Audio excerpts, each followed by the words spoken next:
I'm really amazed to hear that 2% of the US population could see obesity eliminated. How could such a change reshape perspectives on health and self-image? It's significant indeed. As generics hit the market, we might witness a societal shift akin to understanding historical public health crises. Obesity could be treated in ways we once regarded as only hypothetical. That's a thought-provoking connection.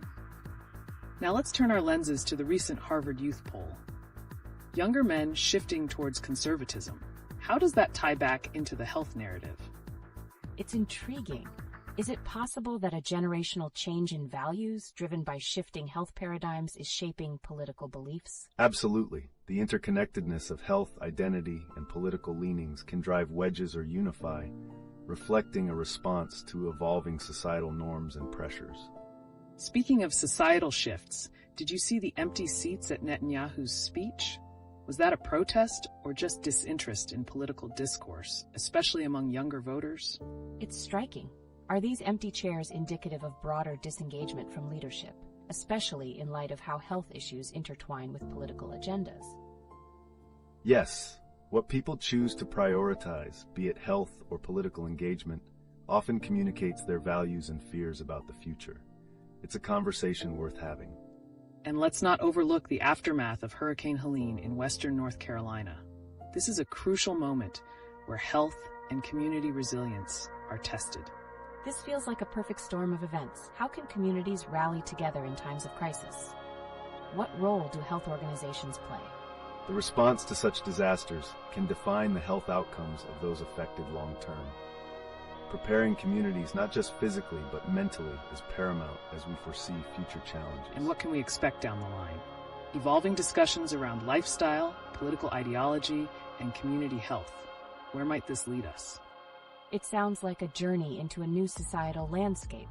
What should we be keeping an eye on? Keep watch on how these conversations evolve, especially concerning self-expression and the effect of social media. That's where the next wave of change is brewing.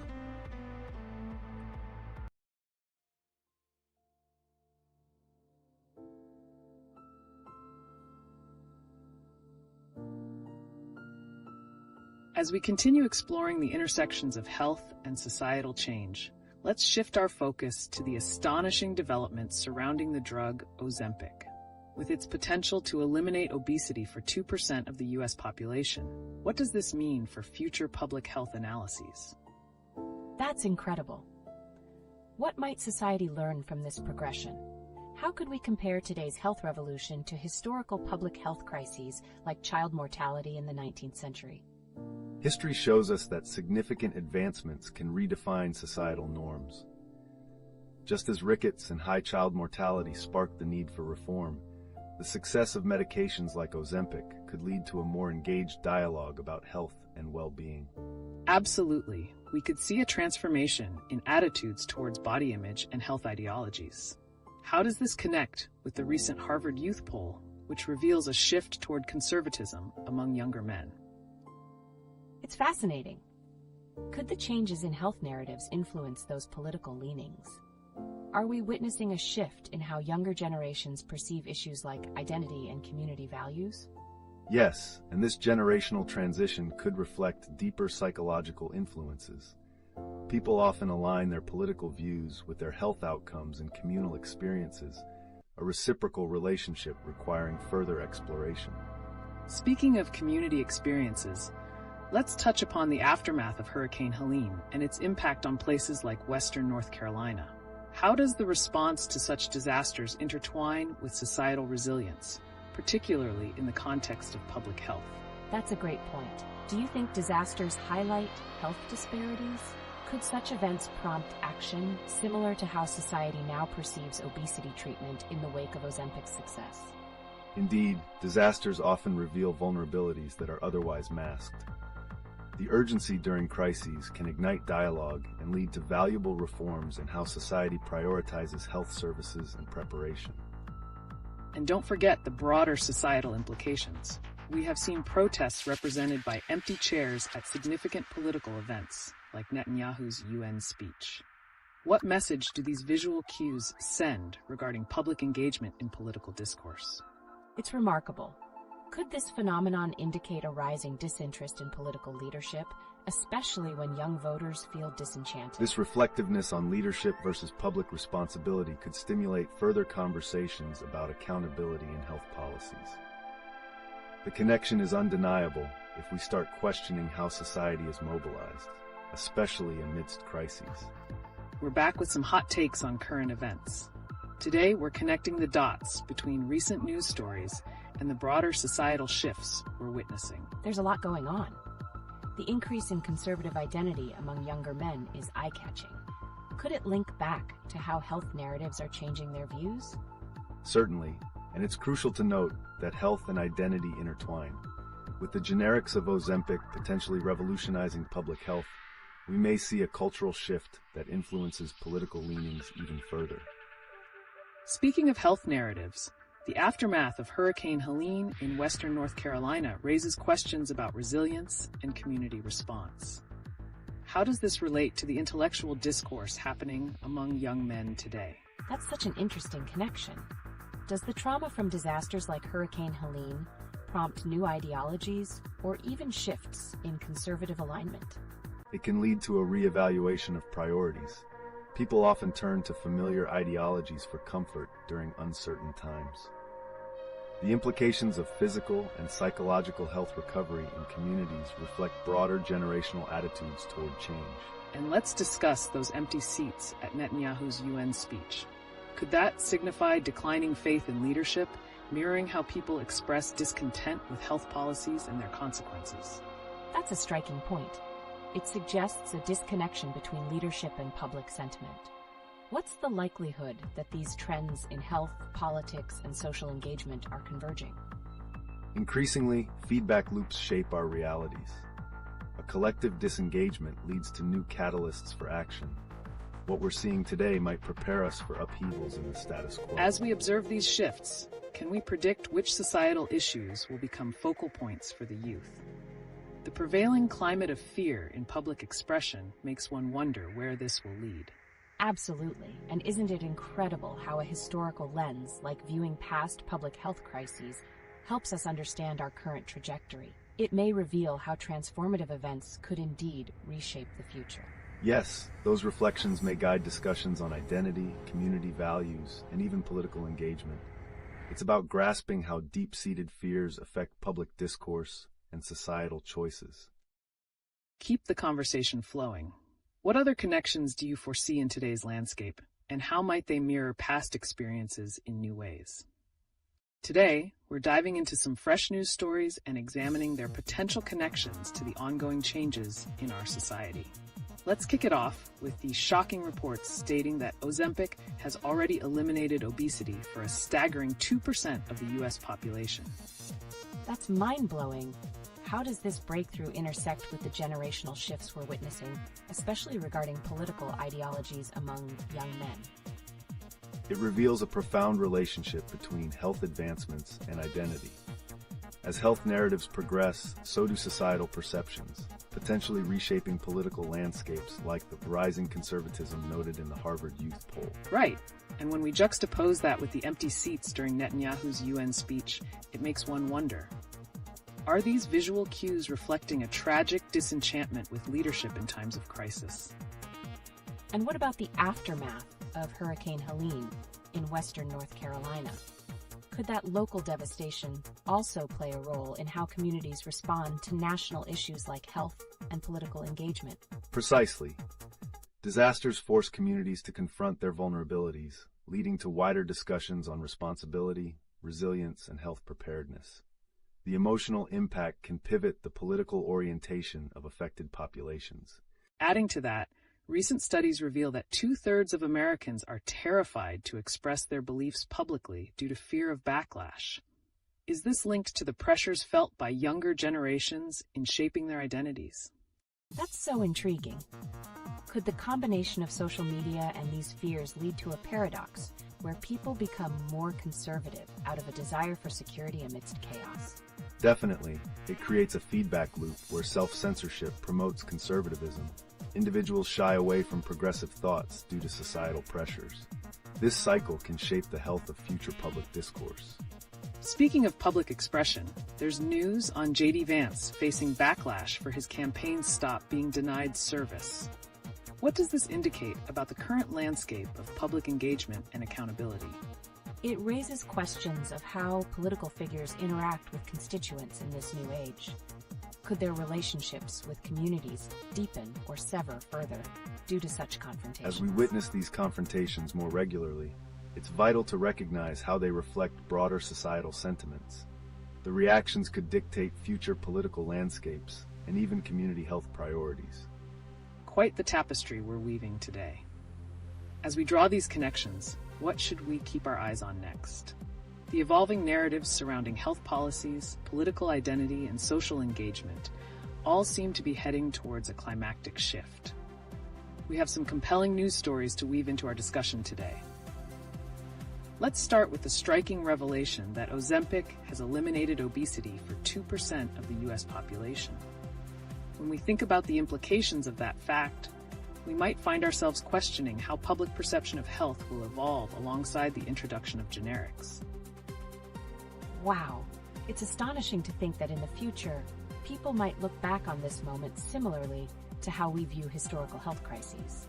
What does it mean for our society when a drug can make such a monumental difference? It signifies a turning point in healthcare accessibility and public health narratives.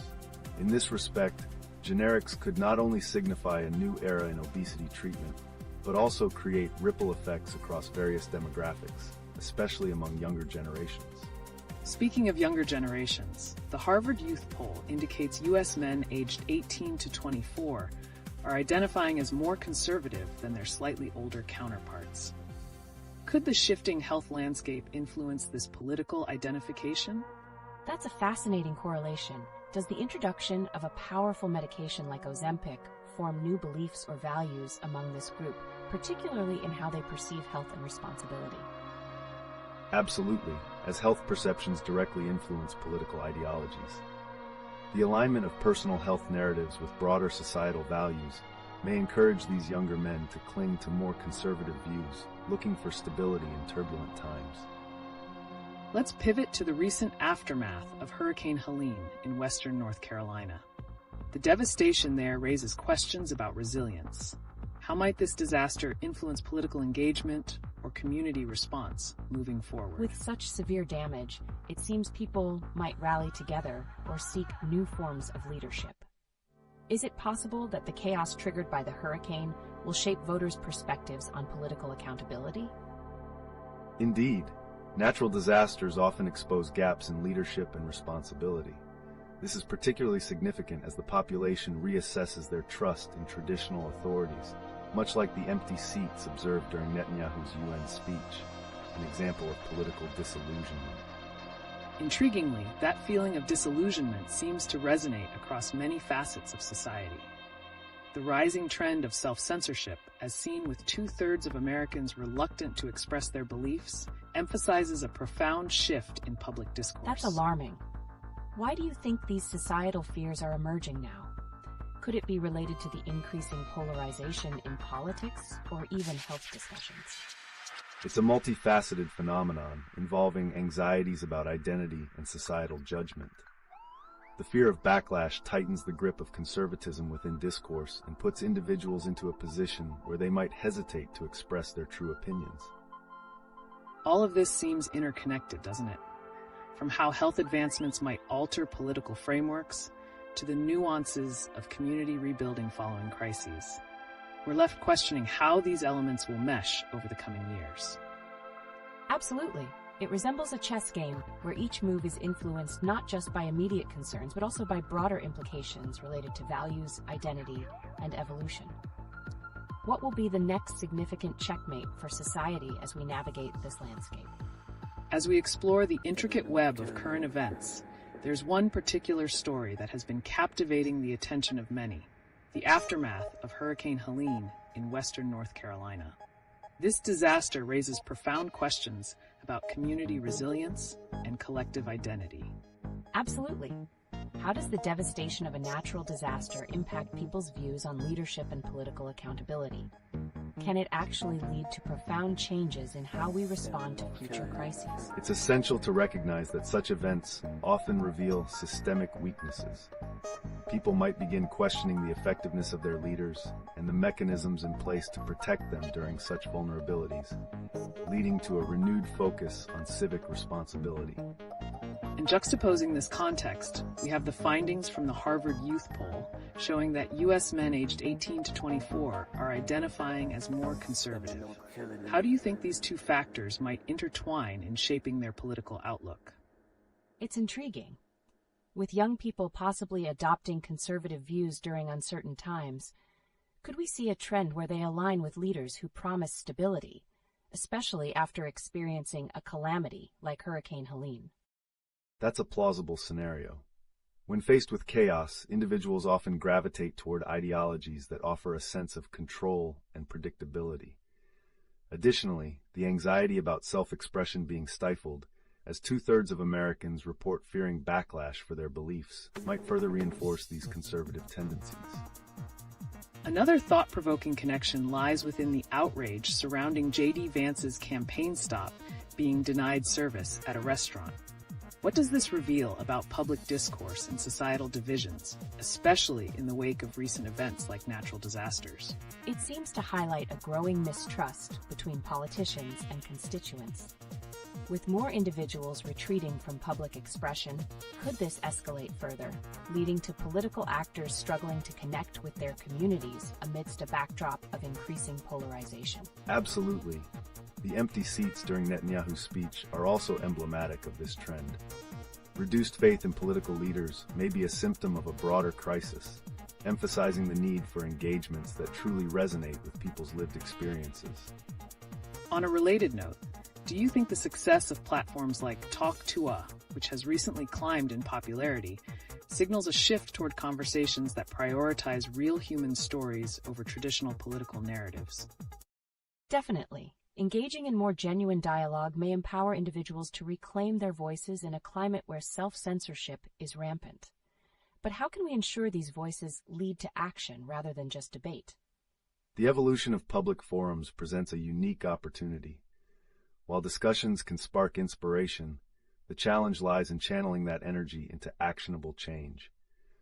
Monitoring how new narratives form and their impact on public behavior will be crucial as we move forward. Welcome back, everyone. Today, we're diving into a fascinating intersection of global events that aren't just isolated incidents, but reveal deeper societal connections. I can't wait. What are some recent news stories that exemplify this connection? I see things like rising conservatism among young men and the aftermath of Hurricane Helene. There's got to be a link. Absolutely. The recent findings from the Harvard Youth Poll suggest a notable uptick in conservatism among young men, particularly in the wake of intense societal events. Could the devastation caused by Hurricane Helene, for example, be prompting a reevaluation of values and beliefs? Yes, think about it. As younger generations face crises like natural disasters or international tensions, they start looking for stability, often gravitating toward conservative ideologies. How does this affect their views on leadership and accountability in a time when visible leaders, like Netanyahu, struggle to maintain credibility? That's an interesting point. And with the empty seats during Netanyahu's UN speech, does it signal a broader crisis of trust, not just in him, but in political structures as a whole? Precisely. This sort of disillusionment may push young individuals to redefine their political engagement. Pair that with the sensational stories around ordinary life, like a talented athlete from Alabama, which often distracts from more pressing issues, and it creates a complex cultural fabric. Right, and speaking of distractions, let's shift gears to a more lighthearted yet revealing story, like that fancy restaurant where individuals eat for free if they meet a certain height requirement. It highlights how societal norms can often manifest in bizarre ways, reflecting underlying values. That's hilarious. But what does it say about standards and expectations in society?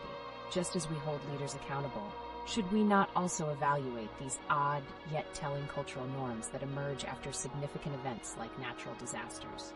That's a thought-provoking connection.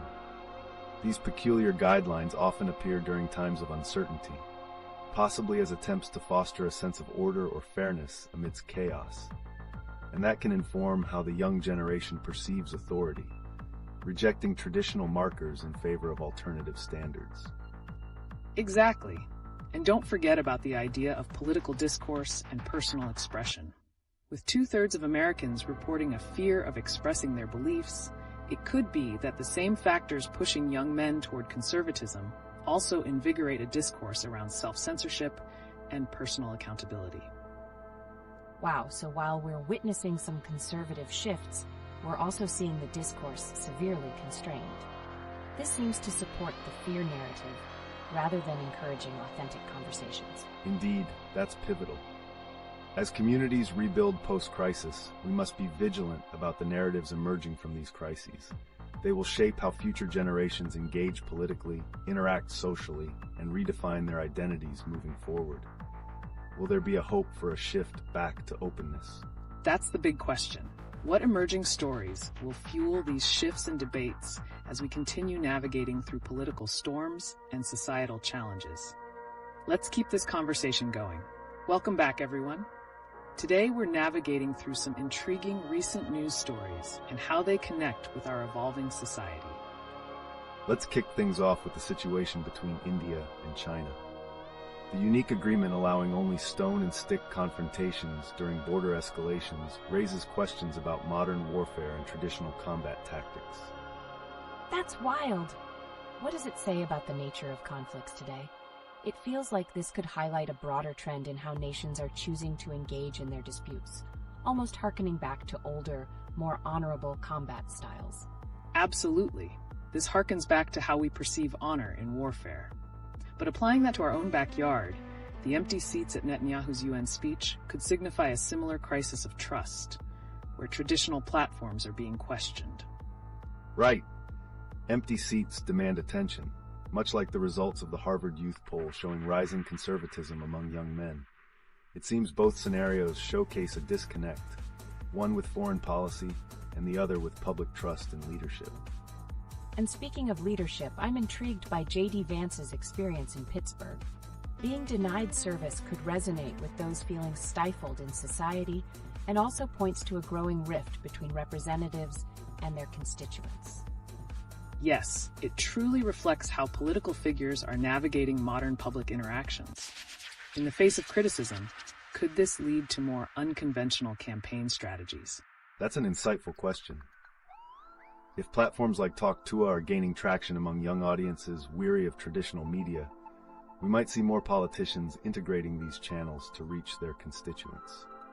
With the bizarre restaurant policy that rewards only those who meet a specific height requirement, are we seeing a metaphor for exclusion in society where only specific narratives are deemed acceptable?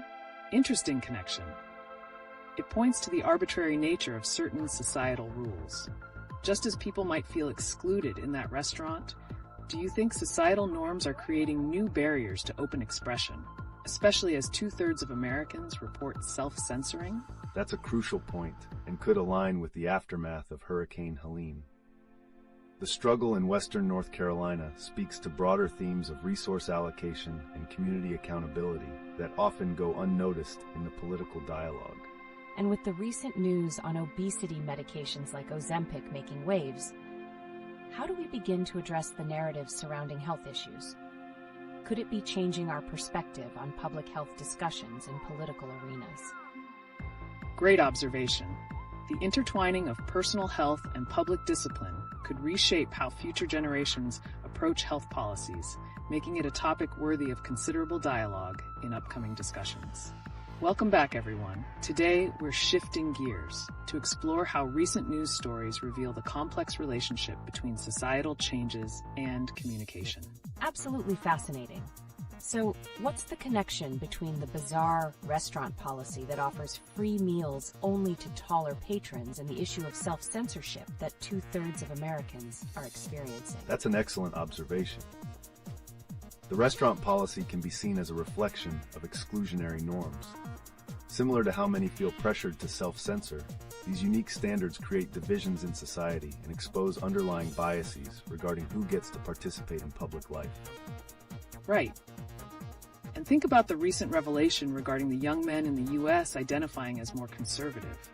Could this trend correlate with their reactions to divisive experiences, such as J.D. Vance being denied service in Pittsburgh? That's a strong point. It feels like each of these events, the arbitrary height requirement, the denial of service, and the rising conservatism, are all manifestations of how our cultural framework is shifting. What's driving this tighter grip on norms and values? Well, societal crises often lead to a reevaluation of identity and ideals. The aftermath of Hurricane Helene in western North Carolina serves as a backdrop for examining how people cling to conservative values in the face of instability, much like the older generations did during their own tumultuous times. Exactly. And speaking of instability, let's pivot to a lighter topic. How does the extraordinary performance by Alabama's Ryan Williams highlight the contrast between the world of elite athletics and the societal issues at play? That's intriguing. His tremendous skills stand out against a backdrop of societal strife.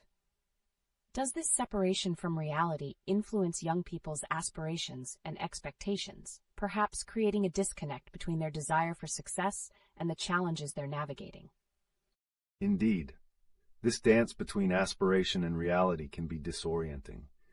The rapid success stories in sports can often overshadow harsher societal truths, such as the ones illustrated by reports on obesity and health disparities in today's youth. Good point. And what about the booming popularity of podcasts like Talk Tua?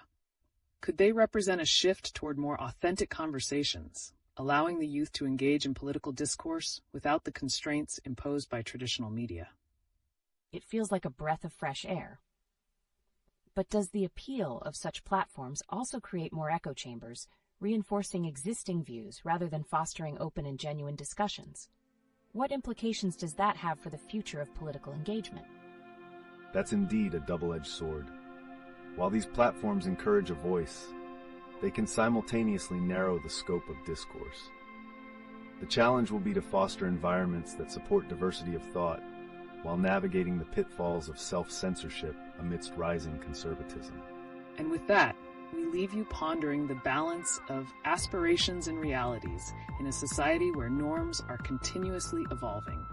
Thank you so much for engaging with us today. Welcome back, everyone. Today, we're diving into some captivating news items that reflect intriguing societal trends and cultural shifts around the globe. Absolutely. There's so much to unpack.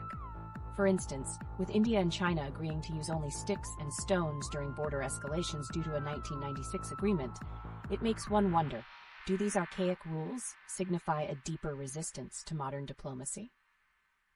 That's an excellent connection.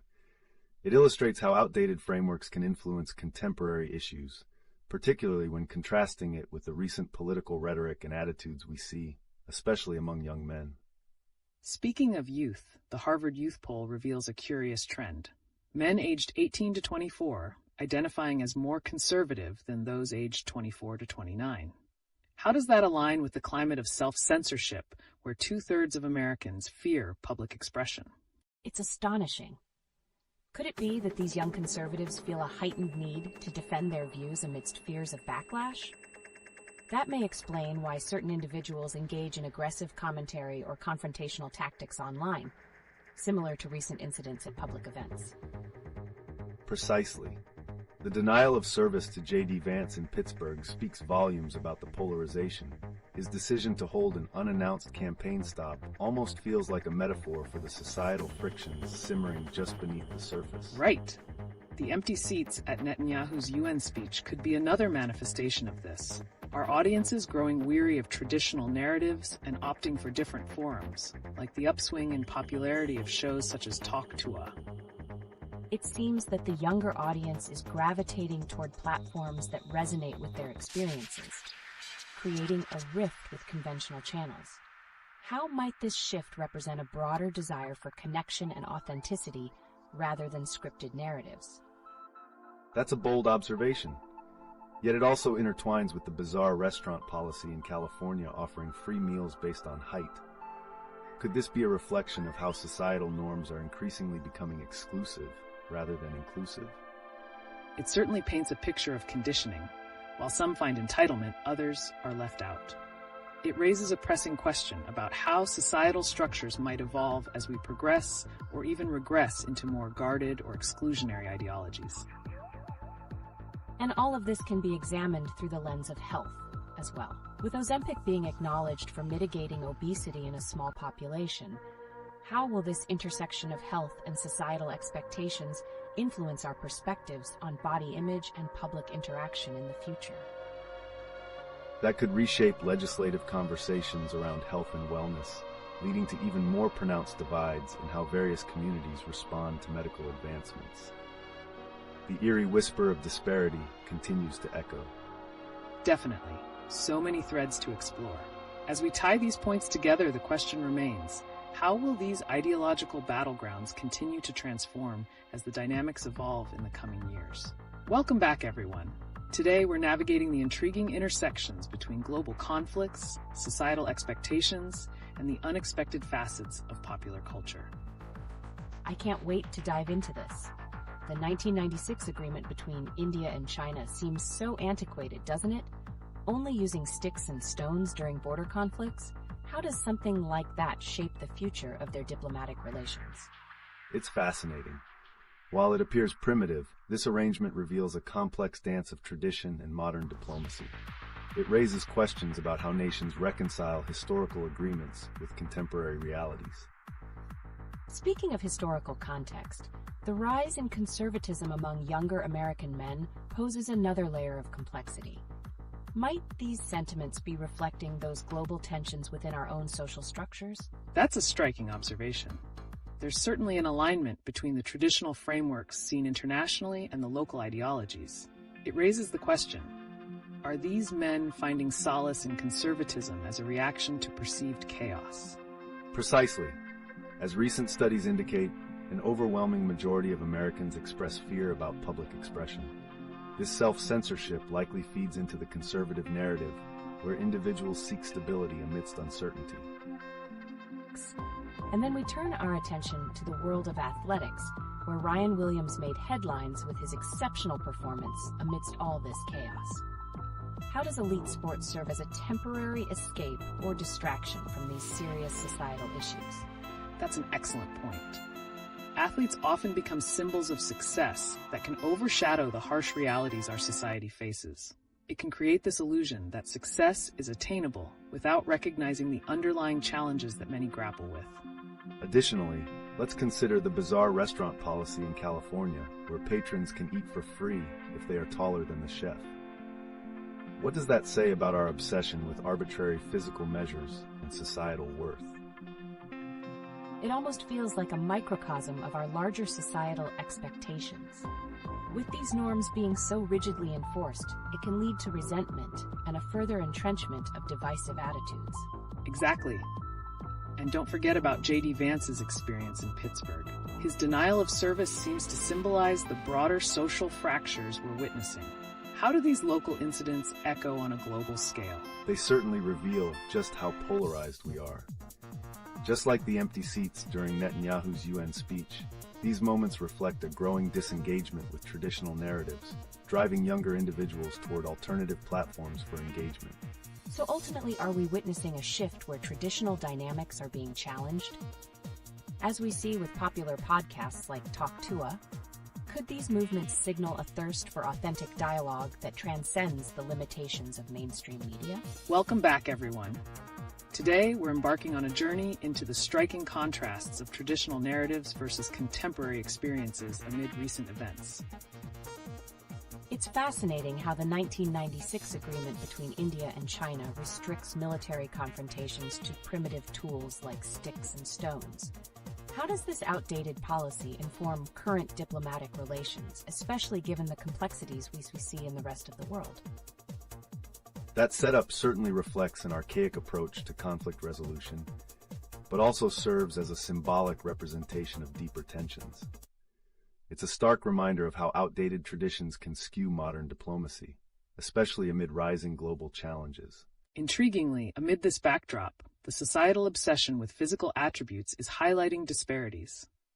Take, for instance, the California restaurant policy where patrons can eat for free based on their height. What does this reveal about our contemporary values? That's an eye-opener. In a way, it mirrors the dynamics of exclusivity we see in various societal structures.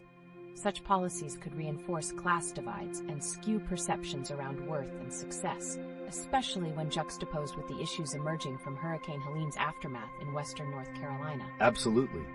The aftermath there certainly underscores the critical need for accountability and the consequences of neglecting vulnerable communities. It's a chilling parallel to how society often rewards or punishes based on superficial criteria instead of addressing genuine issues. Speaking of superficial diversions, the recent success of the podcast Talk Tua, following the likes of Joe Rogan and Tucker Carlson, points to a rising desire for less scripted, more authentic dialogue among young people. How does this shift challenge mainstream media's narrative? It seems like audiences are actively seeking different perspectives, which makes one wonder, are they finally tired of the conventional media's polished narratives? This could also tie into the alarming statistic that 2/3 of Americans feel they can't express their beliefs without backlash. Exactly. This growing self-censorship reflects a societal tension where individuals fear repercussions for authentic self-expression.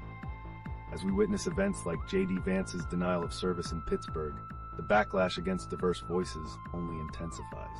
Those events offer a stark picture of polarization. Underneath it all, this could indicate a deeper struggle for representation and authentic dialogue, similar to the shocking reactions on social media following outlandish comments from public figures like Trump. There's so much to unpack. Do you think these trends signify a movement toward greater transparency in conversations, or are we merely observing reactions to discomfort stemming from an ever-evolving societal landscape? That's a compelling question. While it's hard to determine whether it's progress or regression, what remains clear is that as polarization increases, so does the urgent need for people to navigate these conversations with genuine intent. And as we continue to navigate these societal mazes, we must remain vigilant about the ramifications of our cultural norms and how they range from barring essential discussions to embracing inequality. What lies ahead is a story we're all writing together. Welcome back, everyone. Today, we're ready to explore some unexpected intersections between news events that have made headlines recently. From international agreements to societal reactions, there's a lot to unravel. It's intriguing to see how a 1996 agreement between India and China restricting military engagements to sticks and stones reflects a different approach to conflict. Is it an archaic system or a clever way to avoid escalation? That's a critical observation. It highlights how history can shape present dynamics. In a world where technology is rapidly advancing, these old agreements can seem almost whimsical, yet they remind us of deeper issues at the heart of international relations. And speaking of deeper issues, Ryan Williams' sensational game-winning touchdown against Georgia caught everyone's attention. How does sports act as a unifying force or a distraction amid turbulent societal happenings? Absolutely. Athletes often symbolize success that can serve as a refuge for people during difficult times. But does that also mean we're ignoring pressing issues like the aftermath of Hurricane Helene? Precisely. The destruction in western North Carolina and the broader implications of climate events often go overlooked in favor of celebratory narratives around sports. It raises the question, are we using sports as a distraction from uncomfortable realities? Exactly. Let's consider what happens when societal frustrations manifest. The recent statistic that 2/3 of Americans feel unable to express their beliefs publicly reflects growing tensions. Is fear stifling authentic dialogue in our culture today? It certainly seems that way. In this context, the backlash J.D. Vance faced during his campaign stop in Pittsburgh resonates powerfully. Could this denial of service be a manifestation of this self-censorship we're witnessing? Yes. It plays into a broader reluctance to engage with those holding differing views. It's a dynamic that creates rifts instead of fostering understanding. The empty seats at Netanyahu's speech in the UN mirror this sentiment. Disengagement could lead to missed opportunities for dialogue. Speaking of missed opportunities, the absurd California restaurant policy allowing free meals based on height serves as a bizarre reflection of our society's arbitrary norms. What does it say about our values in establishing worth? It's astonishing how something trivial can gain so much attention when we have serious societal issues at stake. Are we too quick to engage with the ludicrous rather than confront the real problems, like the dangerous ideologies being espoused on social media?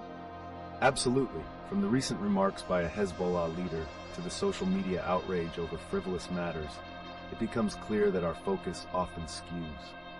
This makes the search for genuine conversation all the more essential. This is a rich tapestry we're weaving. Each thread, from climate crisis to sports triumphs, from outdated military protocols to impulsive social policies, reveals much about how we engage with our world today. What do you think lies ahead in reshaping these conversations? Welcome back, everyone. Today, we're diving into some intriguing recent news stories that intersect and reveal surprising insights into our world. From international agreements impacting military engagements to discussions about self-censorship, the connections are endless. It's fascinating to see how diverse topics can intertwine. For instance, the 1996 agreement between India and China that limits military engagement to sticks and stones raises questions about outdated approaches to conflict resolution. How does that reflect on current military practices? That agreement indeed showcases a different mindset towards conflict. It prompts us to evaluate whether such measures are effective in today's fast-paced geopolitical climate. With rising tensions globally, can we still afford to cling to archaic norms? That brings to mind the backlash surrounding J.D. Vance's recent campaign stop. His experience at the Pittsburgh restaurant highlights the broader conversation about self-censorship and the repercussions of speaking out against mainstream narratives. Could this be a sign of polarization in today's politics? Absolutely. It raises a question about public discourse. Are people starting to feel the weight of expectation to conform, especially when faced with conflicts like those discussed in the Biden administration regarding international relations? Indeed, the survey showing that 2/3 of Americans are afraid to express their beliefs is striking. This fear may reflect a larger pattern of disengagement in public discourse. What happens when people prioritize avoiding conflict over expressing their thoughts? Great point. And speaking of societal distractions, the phenomenon of popular podcasts like Talk Tua being embraced as a source of more authentic dialogue indicates a yearning for raw conversations. Could this trend signify a backlash against conventional media? That's intriguing. Given trends in media consumption, do you think audiences are more drawn to content that challenges established norms, similar to how some commentators react to bizarre statements from public figures? Exactly. Social media plays a huge role in shaping perceptions.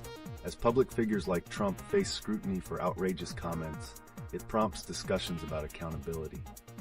Are we witnessing a societal shift towards greater demand for genuine dialogues instead of theatrical performances?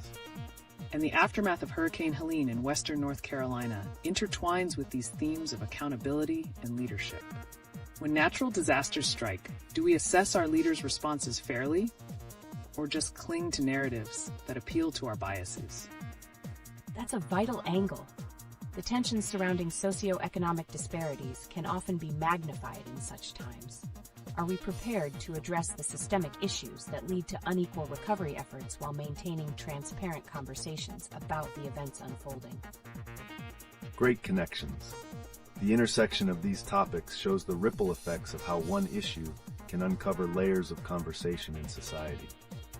As we engage with these ideas, we must recognize the importance of nuanced dialogue in shaping our collective future.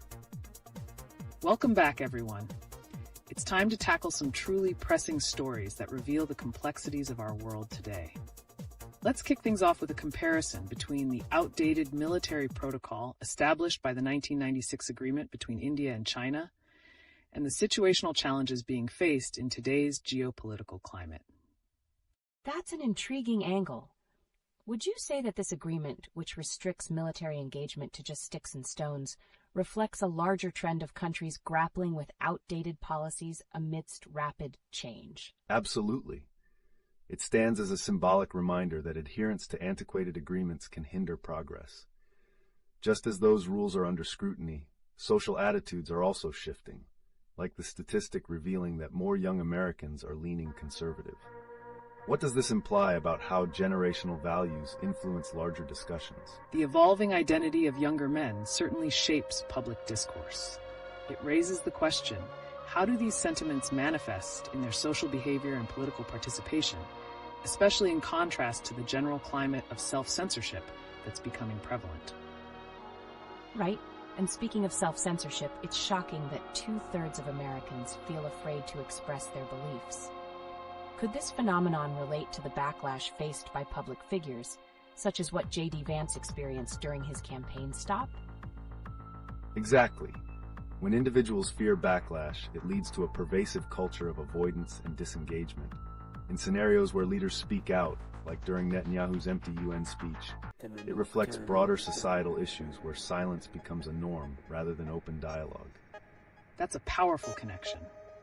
Now, shifting gears a bit to sports, Ryan Williams' game-winning touchdown against Georgia showcased how athletes can unify and distract the public in challenging times. Is it possible that these athletic triumphs serve as a coping mechanism for societal pressures? Great point.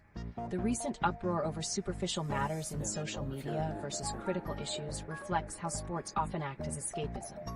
But when does this escapism start to blind us from addressing actual problems, like the emotional fallout from events such as Hurricane Helene? You've hit the nail on the head. The balance between enjoying entertainment and confronting reality is delicate. It poses questions about our collective priorities.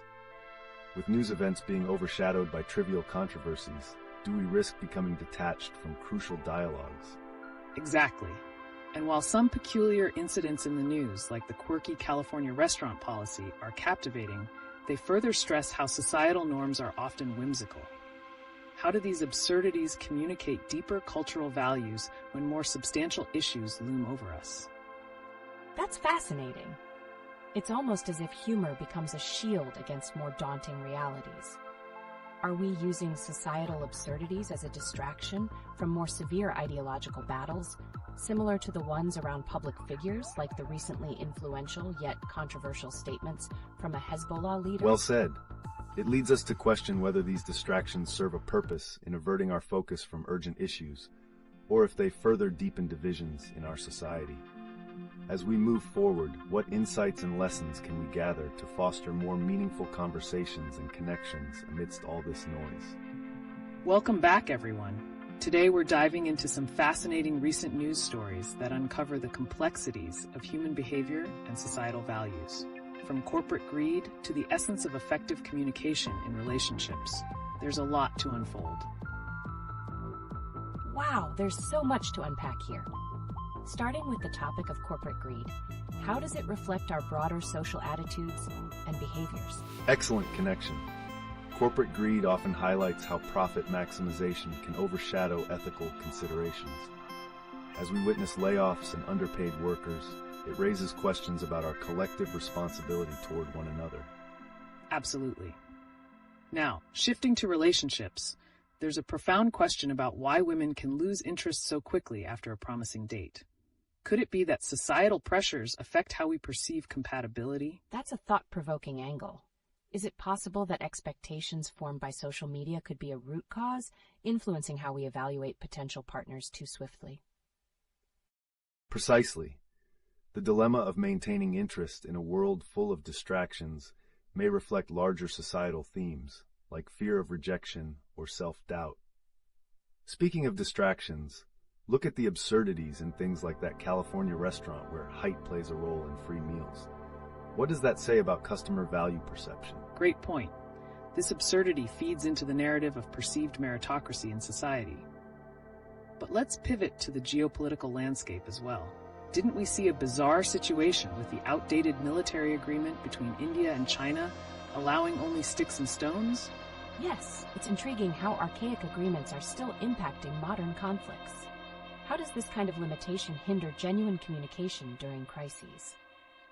These limitations can lead to misunderstandings and escalate tensions instead of encouraging dialogue, which is crucial in resolving disputes.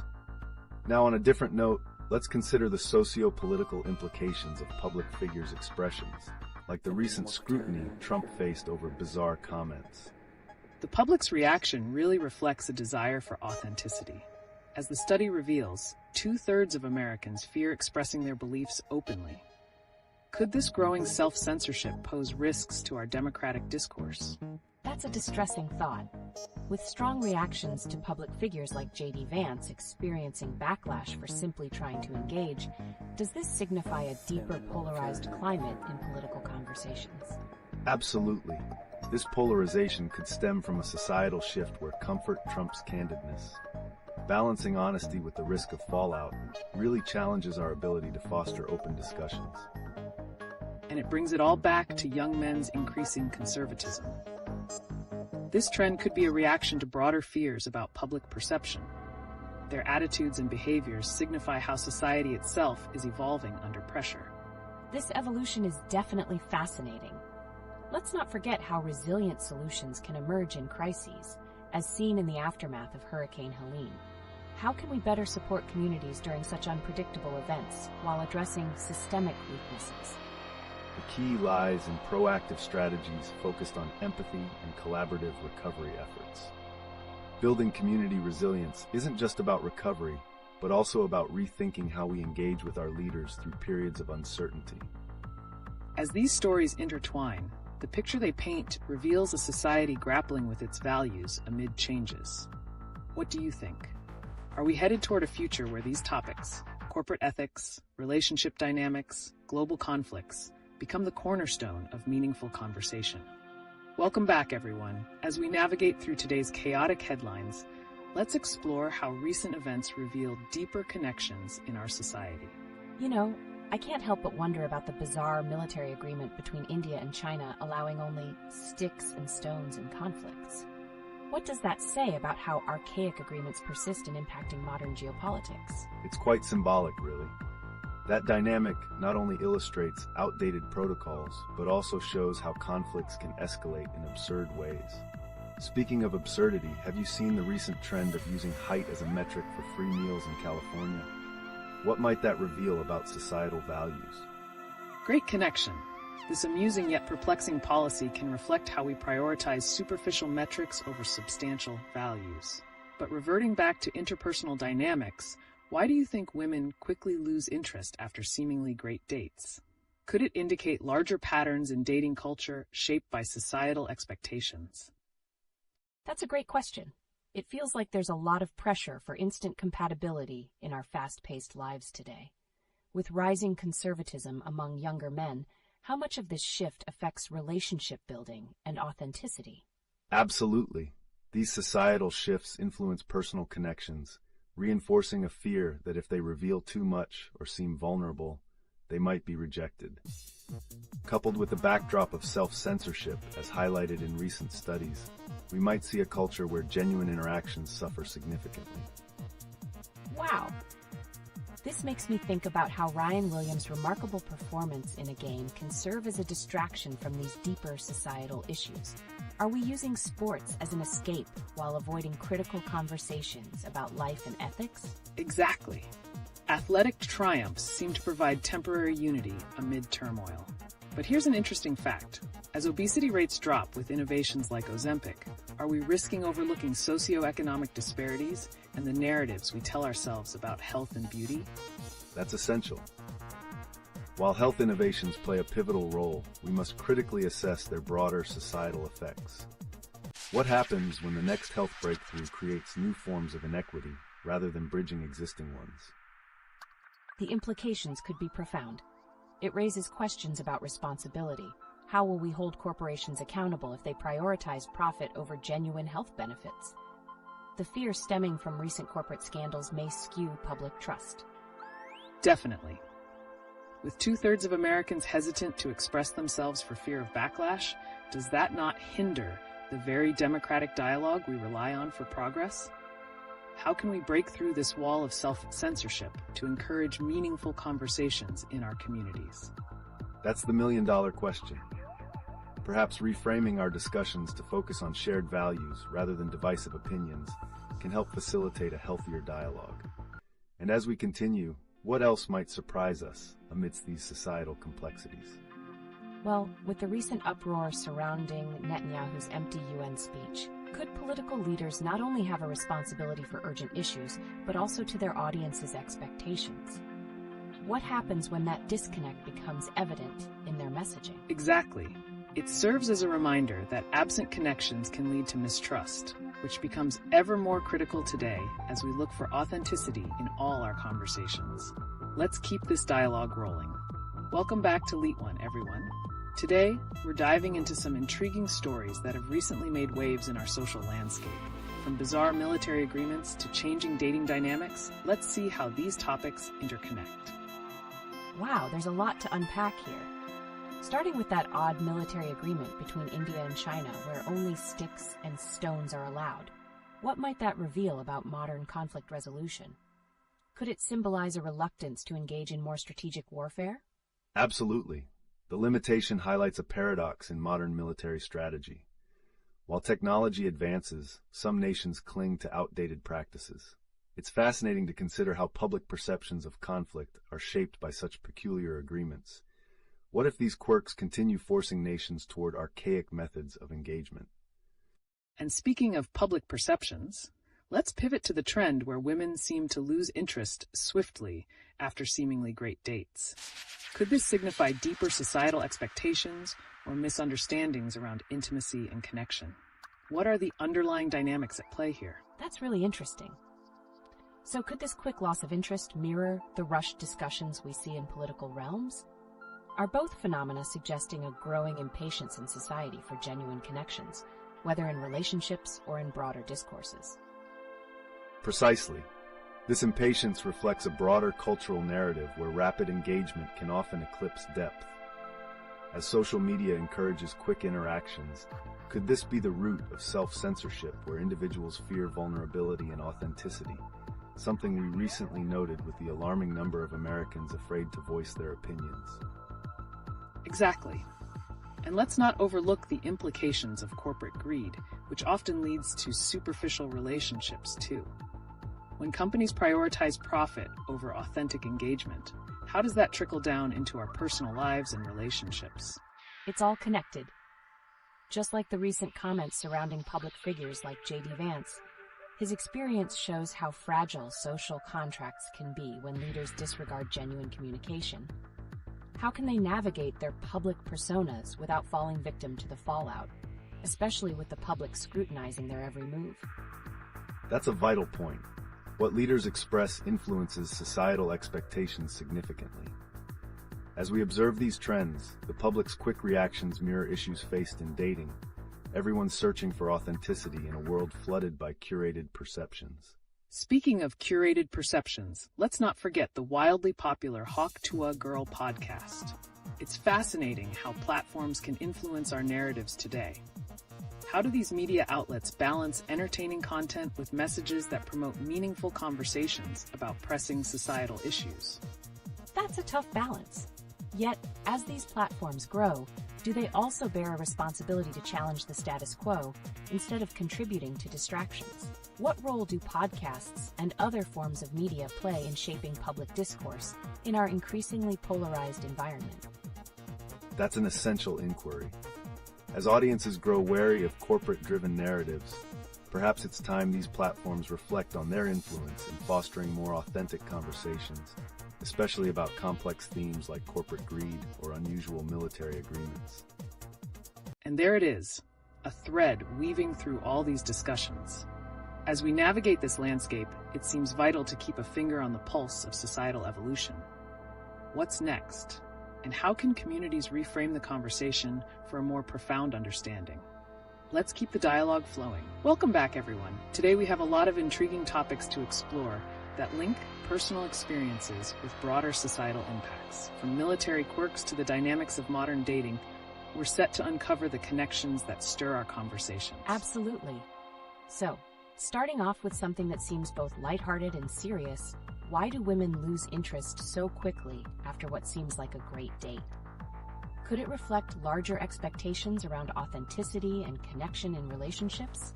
That's a pertinent observation. Fast-paced interactions, whether in dating or daily life, often lead to misunderstandings. Perhaps women seek not just chemistry, but a deeper emotional connection, and when that's lacking, they pull away. Could this impatience stem from societal pressures amplified by aggressive marketing and social media? Indeed, and this ties beautifully into corporate greed and the marketing of relationships as products. With societal values increasingly privatized, genuine emotional experiences might get overshadowed by surface-level interactions. How does this erosion of authenticity affect our expectations in personal and public spheres?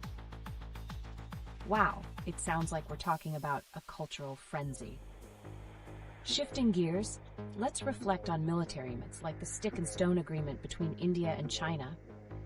How does this archaic approach affect not only international relations but the psyche of the nations involved? Great question.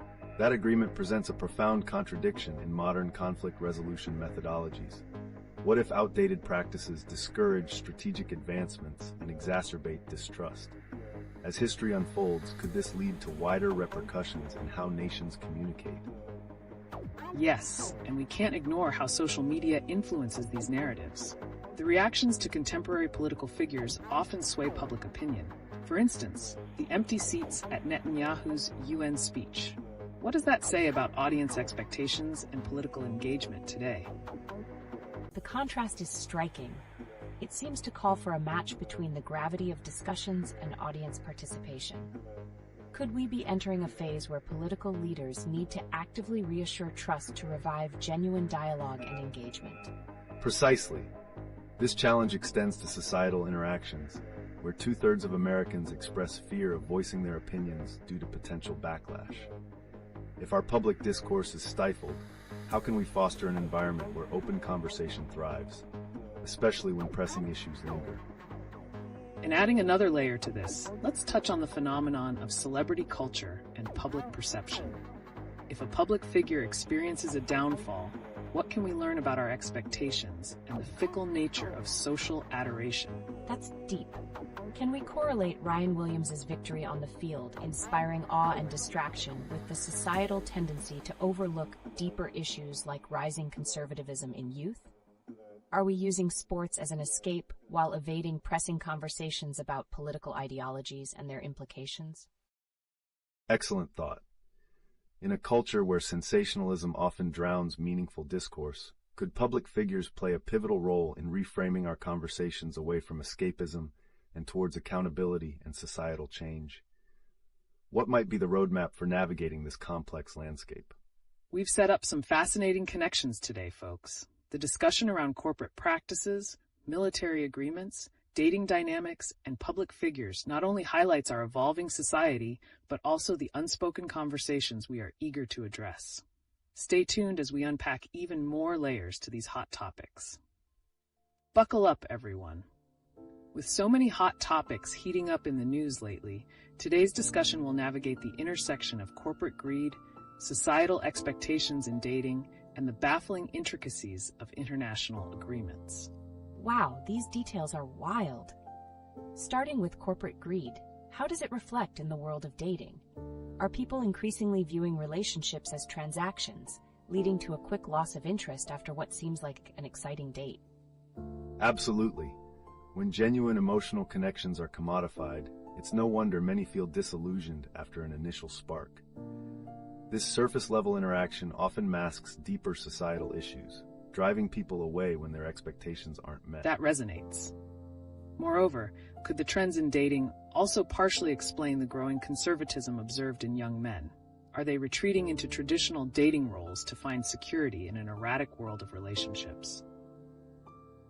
It looks that way. Switching gears slightly, have we seen how outdated military agreements, like the stick and stone rule between India and China, could reflect a similar stagnation in our approaches to conflict? How does that relate to the way we currently manage societal tensions? Excellent point. Such archaic approaches not only limit strategic options, but may lead to increased hostility. By examining outdated strategies, we see a parallel in how society often clings to old norms instead of evolving with modern needs. And there's the larger implication of accountability. For instance, societal figures expressing bizarre behavior in public, like the reactions to Trump's recent comments, serve as a mirror for broader societal anxieties. Could these public outbursts represent a deeper loss of societal norms and expectations? Wow, that's a profound connection. Just like how the empty seats at Netanyahu's speech highlight disengagement from traditional narratives, isn't it alarming how a culture of compliance can create barriers to engaging discourse? Exactly. When societal pressures make individuals hesitant to express themselves, we risk silencing essential conversations. Perhaps we need a cultural awakening that embraces authenticity and encourages open dialogue in all spheres of life. And on that note, think about how these patterns influence popular media. With the rise of platforms like the Hawk Tuah Girl podcast, are they simply catering to existing narratives or challenging listeners to confront uncomfortable truths about our behavior in modern society? That's a thought. As we navigate these changes, can we identify a celebrity who might fall into the cycle of downfall next? With such intense scrutiny on public figures, how do they maintain authentic connections with their audience while avoiding the inevitable pitfalls? The pressure is immense. As history has shown, even a minor misstep can lead to significant backlash. This environment of fear may deter leaders from engaging openly with the public, impacting not just personal relations, but broader societal dynamics as well. Fascinating insights. Everyone, keep contributing your thoughts. This discussion is heating up, and there's so much more to unravel. Welcome back to our live stream, everyone. Today's hot topic centers on the intricate web of corporate greed, shifting dating dynamics, and the fascinating motivations behind societal behavior. That sounds intriguing. We've seen a surge of interest in how women lose interest suddenly after seemingly great dates. Is this phenomenon a symptom of something deeper, perhaps influenced by societal expectations fueled by corporate culture? Indeed. When we think about the transactional nature of many contemporary relationships, it's clear that this outlook can lead to fleeting connections. Are we conditioning ourselves to view dating as a performance rather than a genuine connection? Exactly. And consider this connection. As dating becomes more transactional, how does that impact the broader landscape of expectations in romantic partnerships? Could this lead to more conservative viewpoints emerging, especially among young men seeking stability? Wow, that's a lot to unpack.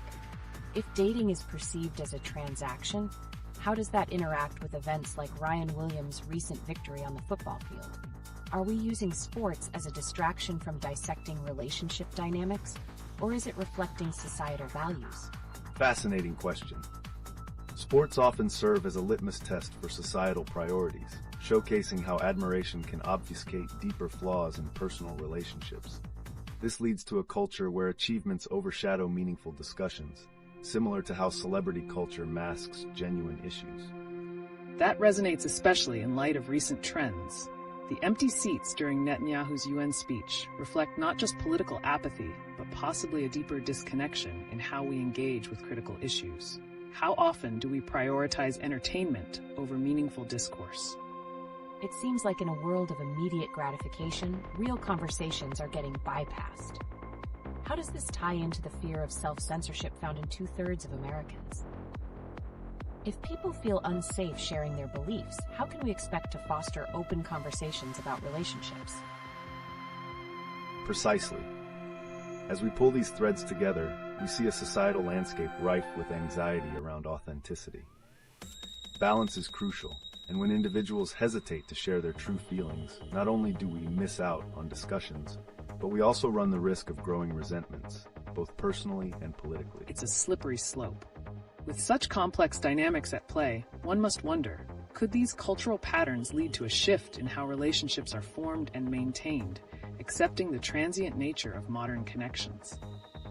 And presumably, as corporate greed intertwines with personal relationships and societal norms, what does this mean for future generations?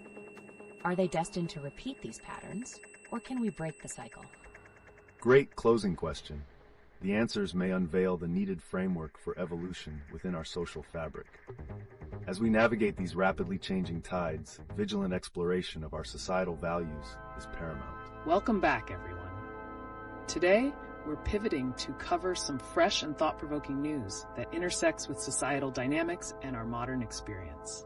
From celebrity downfalls to the incredible agility of young athletes, there's a lot to unpack.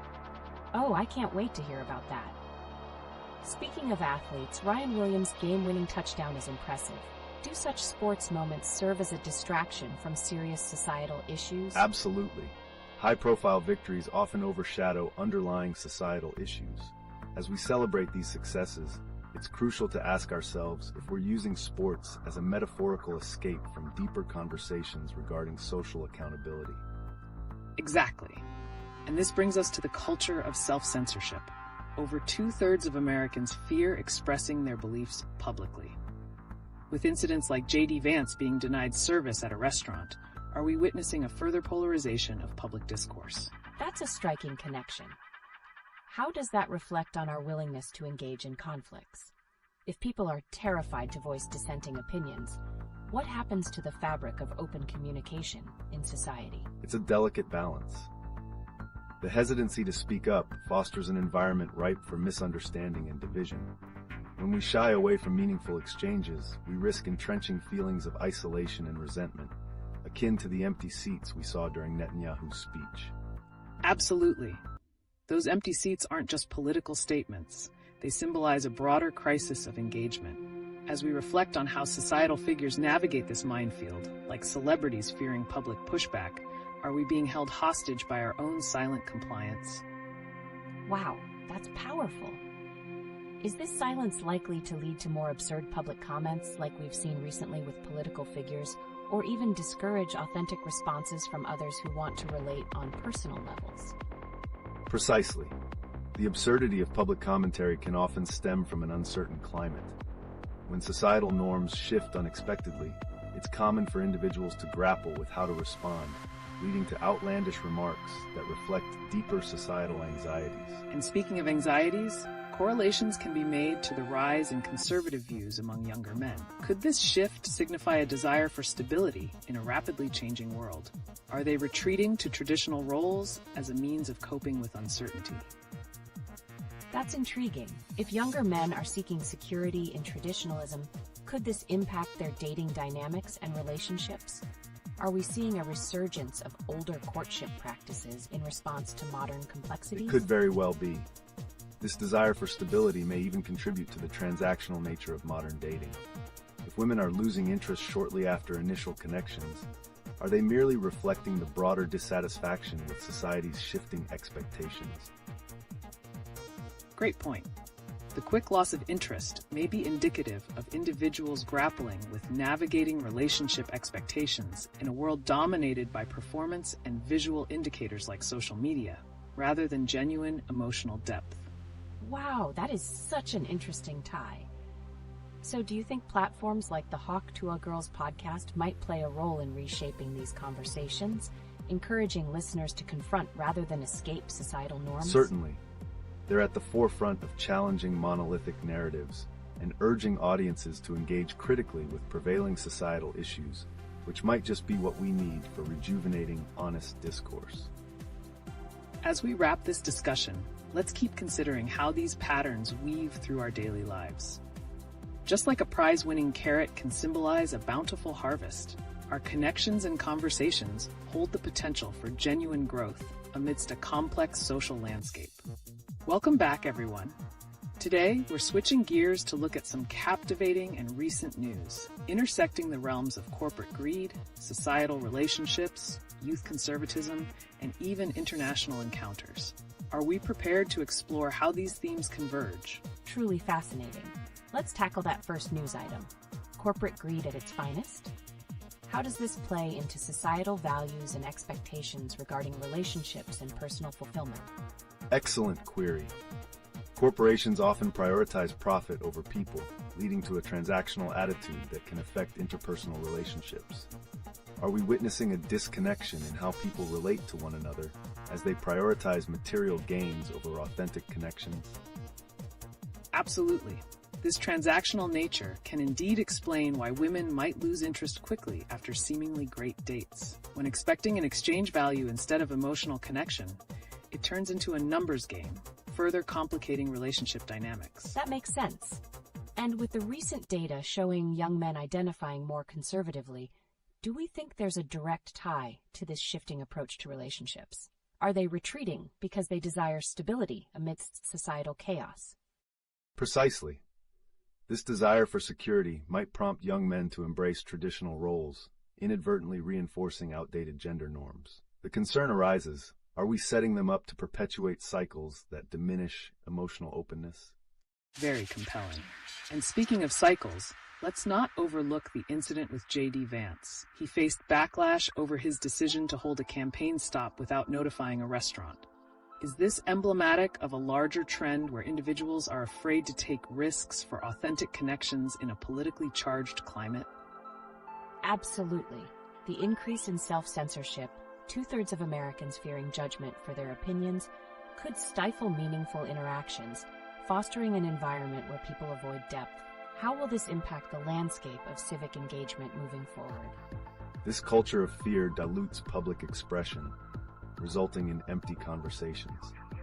How does this relate back to corporate greed, which often drives narratives that discourage dissenting opinions? Are we caught in a loop that stifles growth? A compelling point. If we reflect on the recent commentary around celebrity downfalls, like those akin to Diddy's, how can we reconcile our fascination with their successes while wanting to tear them down when failure occurs? Is it symptomatic of unresolved societal issues? Such a paradox. The fascination with downfall may reveal deeper connections to societal anxieties regarding success and authenticity. It leads us to ponder, can we break these cycles of judgment and instead cultivate environments conducive to genuine connections? Indeed. Moving forward, it's crucial we challenge the status quo. The time has come to question the societal structures that dictate our interactions, whether influenced by corporate interests or public personas. How will we navigate this evolved landscape of communication? As we begin to conclude, these connections and concerns expose the layers of our contemporary society. From corporate influence to relationship dynamics and the politics of communication, our conversations today set the stage for ongoing reflections on authenticity in a world sculpted by complex narratives. I can't wait to see how these discussions evolve. What will be the ramifications for future generations if these patterns persist? Are we bound to repeat history, or can we rewrite the script? Welcome back, everyone. Today, we're steering our conversation towards an intriguing mix of recent news and societal dynamics, particularly focusing on themes like corporate greed, relationship expectations, and even international peculiarities. Buckle up as we explore connections that may surprise you. Right off the bat, I'm drawn to that point about women losing interest quickly after great dates. Why do you think that happens? Is it linked to the broader societal trends we've discussed? Absolutely. The fast-paced modern world, fueled by social media and surface-level interactions, often leads to two people prioritizing image over substance. As we reflect on the transactional nature of relationships that we've seen evolve, it adds layers to why that immediate connection can fray so easily. Consider also how corporate narratives amplify those superficial exchanges. If we factor in the premise of corporate greed, there's an argument to be made that relationships may mirror the commodification we see in businesses, valuing quantity over quality. Wow, that's a fascinating connection. Speaking of transactions, does that behavioral pattern intersect with the recent data about young men identifying more conservatively? Are they searching for stability in relationships as a response to societal confusion? Exactly. The fear driving some young men to embrace traditional roles might stem from not just a desire for security, but also from witnessing societal disarray. It's like they're reaching for what feels tried and tested amidst uncertainty. And here's a twist. Isn't that societal regression potentially stunting emotional intelligence? If relationships become more about safety nets rather than genuine emotional connections, can we expect a generation less equipped to navigate complex feelings? That's an alarming thought. It makes the issues of self-censorship even more poignant. Two-thirds of Americans feeling afraid to voice their beliefs is risky for relationship dynamics, isn't it? Absolutely. When people start to self-censor, we risk losing authentic expressions of identity. This can inhibit the very discussions that help forge deep connections. It's a vicious cycle that dampens individual personalities within societal interactions. As we link this back to the bizarre incident with J.D. Vance, his campaign stop turned parking lot meeting, it highlights a broader rejection of traditional platforms for discourse. Are we seeing a trend where public expressions of opinion are being confined to less formal settings due to fear of backlash? Definitely. And that's not just a political issue. It ties back to dating and interpersonal relationships. As we witness a resurgence in more outdated relationship patterns, could we also be fueling a culture of avoidance where people shun meaningful expression? Quite a conundrum. As we examine these themes, let's ponder how the larger cultural landscape, like the recent success of the Hawk to a Girls podcast, plays a role. Could it be that platforms embracing genuine conversations and vulnerability might be exactly what we need to revitalize societal connections? That's an interesting insight. The complexity of these interactions isn't easily navigated, but as we reflect on these discussions, it's crucial we spotlight avenues of honest dialogue amid a turbulent world. Will the pendulum swing back toward authentic connections in the face of corporate and cultural pressures? What a captivating conversation. It feels like there are so many threads to unravel. Are we already seeing signs of change bubbling up? Or is the cycle destined to repeat itself for a while longer? Welcome back, everyone. Today we have an exhilarating mix of recent news that highlights the interconnectedness of various societal elements. Let's kick it off with a thought-provoking twist on gender dynamics and conservatism in young men. Did you catch the stats on how men aged 18 to 24 are identifying more conservatively than those slightly older? That statistic really surprises me. What do you think is driving this shift? Is there a connection to the ongoing societal chaos we've discussed? Certainly. This seems to reflect a broader longing for stability amid chaos. As we witness political shifts and cultural strife, younger generations may lean toward conservative values as a perceived safeguard. Exactly. This desire for safety could be seen as a reaction to the myriad of external pressures they face, like the bombardment of cancel culture and self-censorship. Did you know 2/3 of Americans fear voicing their opinions? Wow, that's alarming. Could this culture of silence affect personal relationships as well? If they're afraid to speak out, how can they build authentic connections? Precisely. If individuals are confined by a fear of judgment, it undoubtedly fosters shallow interactions. This aligns with the trend of women losing interest after great dates. When conversations lack depth, the connection fades quickly. Great point. And I'd argue the influence of corporate greed plays a role in this too. It seems to commodify relationships where quantity overshadows quality. Speaking of superficiality, what do you think about the increasing fascination with celebrity downfalls? That connection blew my mind. Do you think the public is just drawn to the drama as an escape from their own struggles? And what's next in this cycle? There's certainly a mirror effect there. The longing for authenticity contrasts with the spectacle of celebrity failures, which might offer validation to those grappling with their own insecurities. As for what's next, the repercussions will likely deepen societal divides. So, while we look at the complexity of human relationships amid growing conservatism and media spectacle, how do we navigate this intricate landscape? What can we do to foster genuine connections amidst these societal challenges? That's the million-dollar question.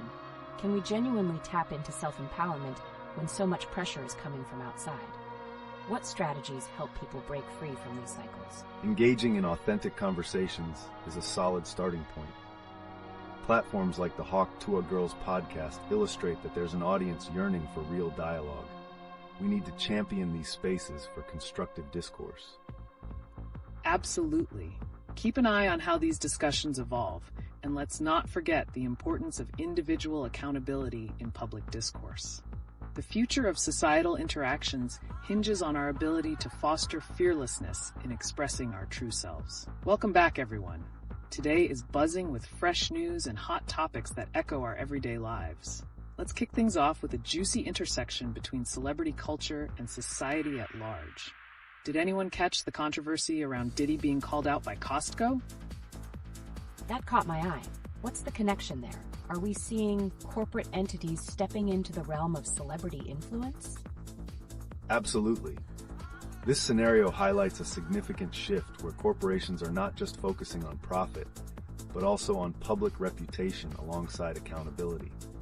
It's interesting to think about how this impacts the narrative around celebrity behavior and its repercussions. Right. As we dissect this, we must also consider the question of authenticity in relationships. When people prioritize image over genuine connection, like seen in corporate motivations or celebrity fallouts, how does that trickle down to individuals seeking meaningful partnerships? That's a perplexing thought. Are people more concerned about how their choices will be perceived rather than the quality of their interactions? It seems like a recipe for short-lived connections. Indeed, the data around young men identifying more conservatively suggests a longing for stability, possibly in direct response to chaotic visuals we see in the media. So could it be that they're searching for refuge in traditional dating norms? That's a fascinating point. The battle between conservative values and the push for progressive norms could be leading to confusion in dating dynamics. On one hand, you have the quest for authentic connections, and on the other, a fear of judgment that propels people towards superficial engagement. So essentially, this fear of judgment could explain why women lose interest rapidly after a promising date. If conversation lacks depth, are they simply shifting towards safer, more conventional interactions? Precisely. We must also ask, what role does the avalanche of societal pressures play? When 2/3 of Americans express fear of saying what they believe, do we see a cultural spiral where authenticity is continuously compromised? Great connections there. And then we look at J.D. Vance and his unfortunate campaign incident. Holding a meeting in a parking lot demonstrates how fear and censorship can limit even political discussions. Is this a harbinger of a larger trend of public discourse retreating to informal settings? That's wild. So we're observing a cycle where avoidance in public conversations could lead to ineffective communication in relationships and beyond. What's the long-term implication of that? It raises a crucial question. If we normalize avoidance due to societal pressures, will emotional intelligence see a decline? The culture may focus on convenience over connection, and that could have lasting effects on personal relationships. Absolutely. These individual stories, like the Costco and Diddy drama, reflect larger themes in our society regarding blame, accountability, and connection. With the unpredictable future of public interactions, it's vital to keep exploring these nuances. This has been enlightening. I can't help but wonder how our societal structures might evolve as we navigate these complexities. Will we ever reach a point where vulnerability is celebrated instead of shamed? Only time will tell. It appears we're on the threshold of significant change. Staying tuned for what comes next is the key. Welcome back to everyone tuning in. Today we're diving into some sizzling updates, including Diddy's recent run-in with Costco. This incident ignites broader conversations about corporate accountability. Does corporate greed fuel these celebrity downfalls? Oh, wow, that sounds intriguing. How does this connect to people's daily lives? It's fascinating how the collective psyche of consumers affects corporate actions. When a celebrity missteps, the repercussions resonate through consumer relationships with these brands, ultimately influencing public perception and their future conduct. Exactly. And speaking of societal impacts, have you noticed the increasing self-censorship among Americans? A staggering 2/3 are hesitant to express their thoughts. Could this culture of silence push people to seek validation through superficial interactions instead? That's shocking. Do you think this fear might also tie back to dating dynamics? With women seemingly losing interest after promising interactions, could it be that they are looking for depth in a world that seems to favor the shallow? Right on point. As fear and conservatism pedal up, you're witnessing a retreat into safer conversations. Dating, much like public discourse, mirrors these trends, where authenticity is undervalued for the sake of social acceptance. And let's not forget about the youth. Reports indicate that men aged 18-24 are identifying as more conservative than their slightly older counterparts. Is the craving for stability driving young individuals toward traditional expectations in dating? That's wild. If we address how social and political climates shape personal lives, could the ramifications include a generation that prioritizes safety over genuine connection in relationships? Absolutely. People aren't just grappling with public perceptions, they're also battling their internal conflicts. The pushback against uncertainty might cement a cycle where superficial engagements become the norm, leading to problematic relationship outcomes. And that's not all. With events like the aftermath of Hurricane Helene stirring conversations about leadership and accountability in society, there's so much that informs our interpersonal dynamics. How do these catastrophic events shape our social expectations and personal identities going forward? It seems like it all intertwines. Are we on the brink of a revolution in how relationships are perceived or valued in this rapidly changing societal landscape? There's certainly a ripple effect here. As we witness the impact of distressing events on collective emotional states and relationships, understanding this interplay could define future chapters in our society's narrative. Welcome back, everyone. Today, we are branching out into some hot topics that have emerged in the news recently, including some intriguing connections between societal behavior and celebrity actions. I'm all ears. Let's start with Diddy being called out by Costco. Is this an example of corporate accountability stemming from rising public scrutiny? Definitely. This incident showcases how accountability is becoming a demand, not just from consumers, but also from other corporations. The culture around demanding responsibility for actions is thriving, similar to the increasing self-censorship we see among individuals. Right. And speaking of self-censorship, a recent study highlights that 2/3 of Americans are hesitant to express their beliefs. Is this increasingly pervasive fear pushing individuals to retreat to safer social interactions, much like Diddy might have to navigate through his fallout? That's fascinating. So, could this fear also overlap with dating dynamics? I can't help but connect this with the discussions we've had regarding women losing interest quickly. Could that be linked to their desire for deeper, more authentic conversations in a world of shallow interactions? Absolutely. It seems the pressure to conform is creating a sort of social performance where genuine connection takes a backseat. The increasing need to project a certain image often leads to disappointment when those interactions are void of real substance. Remarkably insightful. Let's pivot a bit. How about the incident involving the J.D. Vance campaign meeting in a parking lot? It's indicative of public discourse becoming fragmented, right? Are more people increasingly resorting to informal settings due to their fear of judgment? It sounds like a retreat to comfort zones for sure. Is this a sign that public discourse is shifting dramatically? If politicians are opting for casual venues, isn't that reminiscent of how individuals approach dating and relationships today? Precisely. As society grapples with complexities, informal settings create a low-stakes environment that feels safer. This could mean that as conversations become more fleeting, we're witnessing a decline in deeper dialogues, not just in politics, but in personal relationships too. Exactly. And with the growing conservatism among young men, could their reluctance to engage with more progressive norms reflect an underlying desire for stability? Just like the stick-and-stone policy at the India-China border, where both sides revert to outdated agreements in the face of conflict? Wow, the correlation is striking. Are we seeing a pattern where people cling to the past in various aspects of their lives? Dating, political affiliations, even in how corporations operate, while the world around them evolves? Absolutely. It raises profound questions. As we cling to comfort, what future relationships can we expect? Will we ultimately find more enriching connections, or continue cycling through superficial encounters due to societal pressures? It remains uncertain. Intriguing stuff. And let's not forget about the impact sports can have as a distraction, like Ryan Williams' incredible game-winning touchdown. Could zealous fandom be a way for individuals to escape from harsh realities, paralleling how we cope with societal changes? That's an interesting angle. Are we using sports and celebrity culture to shield ourselves from discomfort rather than seeking genuine connections? It feels like a dance between distraction and a quest for authenticity that remains unresolved. Indeed. The interplay between these factors will significantly shape the narrative of personal relationships in a changing world. Only time will reveal where we're headed. Welcome back to LeetOne.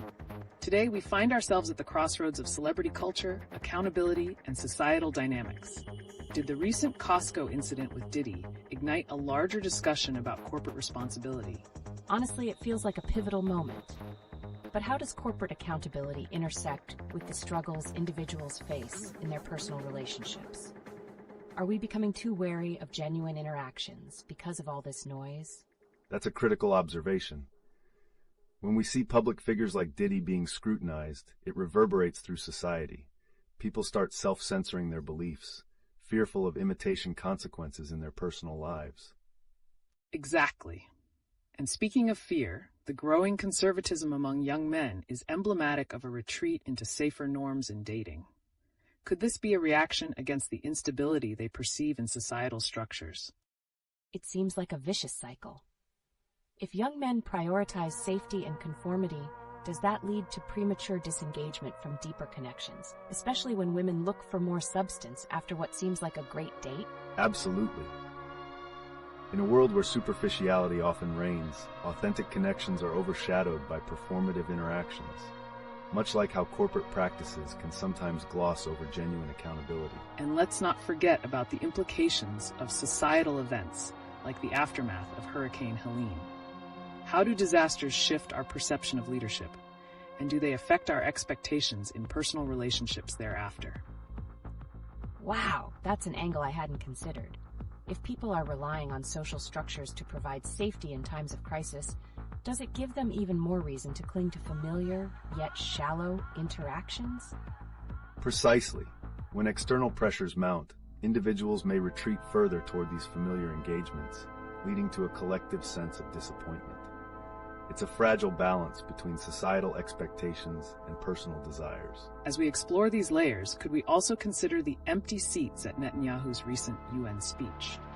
That lack of engagement could mirror how people disengage from heavy discussions about responsibilities, like relationships needing the same level of accountability. That's a compelling thought. So what's the takeaway? Are we heading towards a societal structure where depth in relationships becomes obsolete, overwhelmed by the noise of corporate and personal crises alike? Welcome back to LeetOne. We have an intriguing array of recent news that unveils the complexities of our current societal landscape.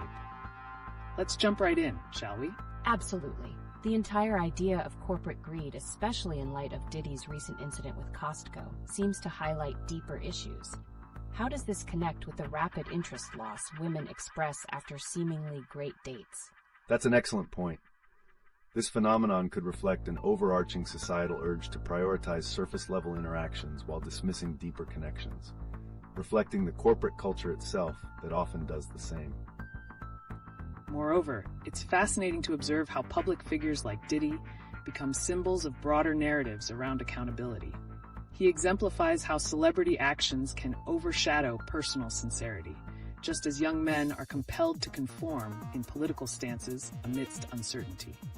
It seems like we're viewing a cycle of distraction designed to avoid serious discussions. How does this play out when we consider the empty seats at Netanyahu's UN speech? Could this visual of disengagement signify a larger trend in public discourse where people don't show up for the difficult dialogue? Precisely. The absence in those seats could illustrate societal fatigue with unproductive talk, just as Ryan Williams' electrifying performance becomes a brief escape for many. It raises the question, are we gravitating toward fleeting moments of excitement instead of engaging in critical societal conversations? And don't overlook how such distractions, both in sports and celebrity incidents, serve as coping mechanisms for a society grappling with fear of judgment. The study revealing 2/3 of Americans self-censoring their beliefs highlights this issue too. How might that shape future interpersonal relationships? That's profound. So, could this self-censorship also lead to a paradox where individuals, while avoiding tensions in conversations, inadvertently prevent the deeper connections they crave? Indeed. As we see with instances like J.D. Vance's campaign stop in a parking lot, the choice of informal venues suggests a reluctance to face resistance. This trend underscores an evolving approach to achieving connection, avoiding confrontation, yet seeking validation. It's a wild balance, isn't it? As people seek comfort, they risk entrenching themselves in superficial exchanges. The question then becomes, as society continues to adapt to these new norms, What innovative ways will emerge for creating meaningful connections in the future? That brings us to a pivotal point. Will we eventually discover new modes of authenticity in our interactions, or will we remain ensnared in the superficial and avoid genuine engagement altogether? Welcome back to LeetOne. Today, we're diving into a topic that's stirring quite a controversy: corporate accountability, particularly in light of recent events surrounding Diddy and Costco. How do these moments reflect broader societal issues about trust and sincerity? Wow, that's quite an opener. So, are we suggesting that Diddy's situation is just the tip of an iceberg?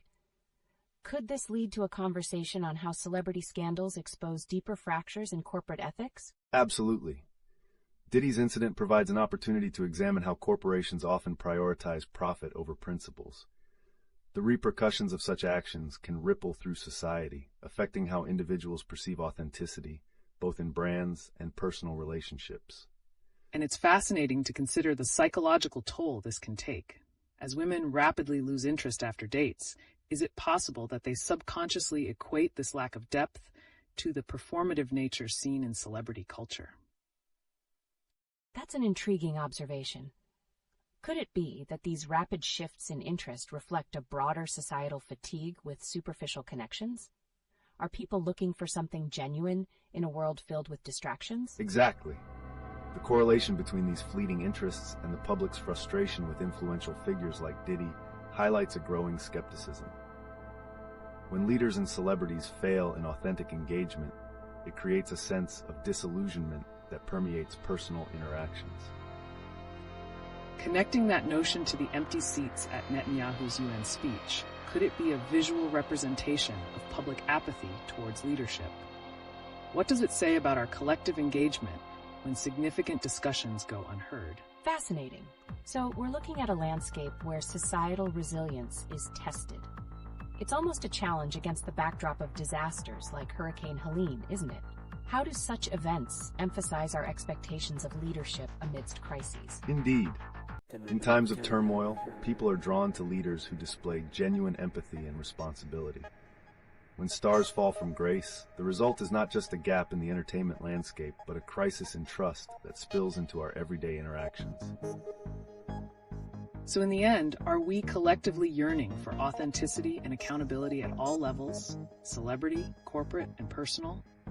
The evolving dynamics suggest a collision of expectations that could fundamentally reshape how we connect. I can see how all of this ties together. Are we on the brink of a cultural shift where genuine engagement is not only sought after, but expected? What might the next celebrity scandal reveal about societal values? That's the golden question. The future will undoubtedly hold more surprises, as the allure of celebrity continues to clash with the demand for transparency. As we move forward, how these narratives unfold could redefine our approach to communication and connection. Welcome back to LeetOne.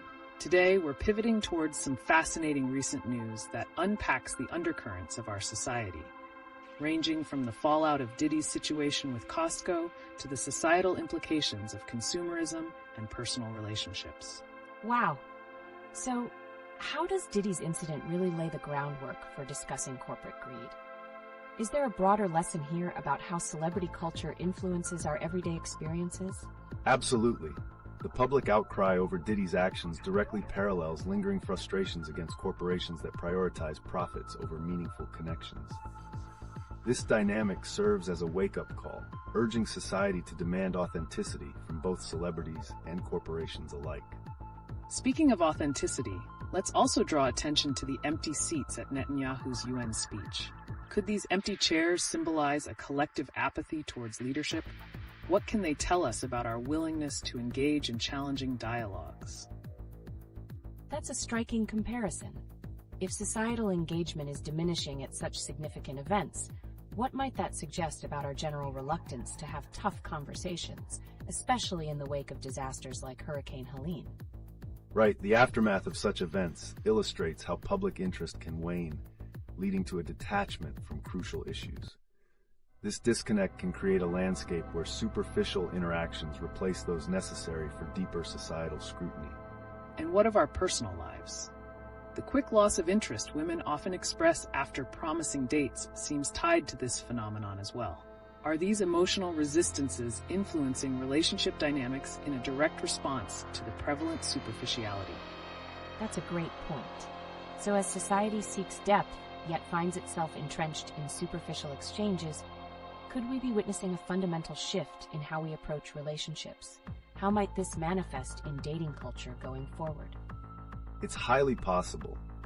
People are searching for genuine connections, yet they face overwhelming distractions. As more individuals self-censor their beliefs, aligned with the Harvard Youth poll findings, the challenge remains. How do we create authentic interactions in an evolving and uncertain environment? Fascinating insights. As we navigate these dynamics, keep an eye on the impact of platforms like the Talk to a podcast on public discourse. New voices can reshape our perspectives, but will they challenge the superficiality that seems all too prevalent in today's interactions? So many questions and thoughts to unpack. It looks like we're on the edge of a deeper exploration into how these societal patterns unfold. What a compelling journey we're on. Welcome back to LeetOne. Today we're zooming in on some eye-opening recent events that raise more questions about corporate accountability and societal expectations. Wow, right. So starting with Diddy's incident with Costco, do we see a direct connection between celebrity scandals and the expectation for corporations to act responsibly? Precisely. Diddy's situation underscores a larger issue. When celebrities misuse their influence, it raises doubts about a corporation's integrity. It leaves the public wondering what leaders stand for. Exactly. This brings attention to a broader issue of corporate greed. Just like the distance created by empty seats at Netanyahu's UN speech, perhaps it's a symbol of society's growing disillusionment with leadership across the board. That is so interesting. And how does this relate to the reported rise in conservatism among young men? Are they turning to more traditional values because they can't trust current leadership? That's a compelling angle. In an age of uncertainty, many seek structure and clarity, often found in more conservative ideologies. The dynamics of their relationships may reflect this search for authenticity, too. Right? Considering this cultural backdrop takes us to the behavior of women in relationships. Why do we see a tendency for women to lose interest quickly after promising dates? Could societal expectations play a role? So could it be that the societal pressures to engage authentically are clashing with the performative nature that both dating and celebrity culture often display? Exactly. This push and pull could lead to emotional fatigue. Women might subconsciously oscillate between wanting genuine connections while being wary of superficiality, which damages their interest in potential partners. Fascinating insights, and we can't ignore the impact of health narratives like those surrounding Ozempic. How could drastic shifts in health awareness reshape dating and relationships moving forward? That's a great question. So as societal norms evolve, will issues like body image and health be prioritized in dating scenarios? Will authenticity be demanded in how people present themselves? Without a doubt, the future of dating could shift toward a more health-conscious mentality, steering individuals away from superficial attributes to a greater appreciation for authenticity and wellness. And as we touch upon this theme of health, what does the 1996 agreement between India and China reveal about our modern focus on conflict resolution? Are there lessons in de-escalation we can apply to interpersonal relationships as well? So it's almost like viewing personal relationships as a microcosm of international relations? Understanding the art of compromise might be crucial not just globally, but also in dating scenarios. Exactly. The principles of diplomacy, understanding, respect, and thoughtful engagement can have profound implications on how we form and maintain personal connections. Absolutely. It's thought-provoking to see how all these threads interweave. Society is experiencing a powerful moment of reflection and change, and the way we navigate these waters today will influence the future. Welcome back to another riveting discussion on LeetOne. Today, we're turning our lens towards the interplay of corporate greed, societal behaviors, and surprising events that are shaping today's world. What an intriguing combination.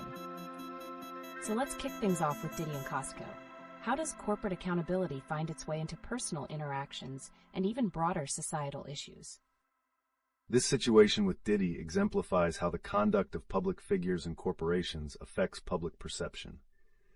When celebrities act irresponsibly, it causes a ripple effect. People begin to question their own connections and the entities they engage with.